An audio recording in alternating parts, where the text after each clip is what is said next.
Alright, so to build an inclinometer, we are going to need a few items. One is going to be just this printout of a inclinometer. It's also going to be needing a scissors, cardboard, some sort of string. I went with fishing wire, a straw, and a weight. I went with a washer here. You don't have to use a washer, you can use a nut, you can use pretty much anything, but that's what we need to start with. The first thing we're going to do, we're going to cut this out. Okay, once we have it cut out, I can glue it or tape it to this cardboard. I want to keep it right up on the edge to make sure that it's all lined up. So we'll start that and see how it comes out. Okay, so now that we have it cut out, it's on here, it's solid, as you can tell. I didn't do anything to the other side, but it's on here. We need a nice stiff form. So this is ready to go. The next step, we're going to poke a hole right where the marking is. So you can use the scissors for that. I'm actually going to prod at it with this little watt tester. So we're just going to poke at it and go all the way through. Alright, so if you notice we went all the way through, you can see right through it. Okay, there is light on the other end. And next up, I'm going to use this fishing wire. This fishing wire is going to dangle from the end.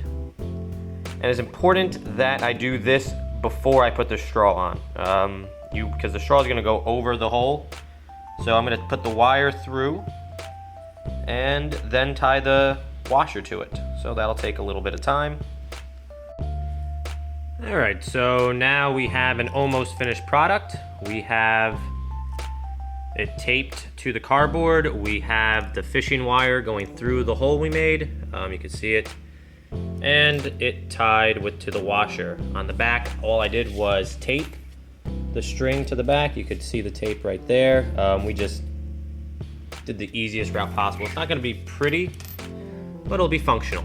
And you don't need things to be pretty if they work. And the last step is we are going to tape this straw right over. You don't want to put it all the way up top. That would be a mistake. So what we want is we want to put it right over the hole and even with the 90. So I'm going to tape it right to there. And we'll see how that goes. And now I have it taped to the setup. I ran out of Scotch tape, of course, so it made it look a little uglier with some medical tape. But like I said, if it works, it works. We don't really need it to look pretty. So this is done. We have ourselves an inclinometer now. It is fully functional. The way it works is you would look through this straw to whatever you needed to see. So there's a blender.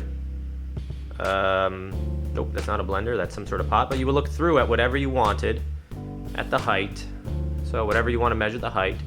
And as you do that, this little string will go down and you can see the angle that it drops at. So the more you tilt it, the steeper the angle. So you could go all the way up to 90.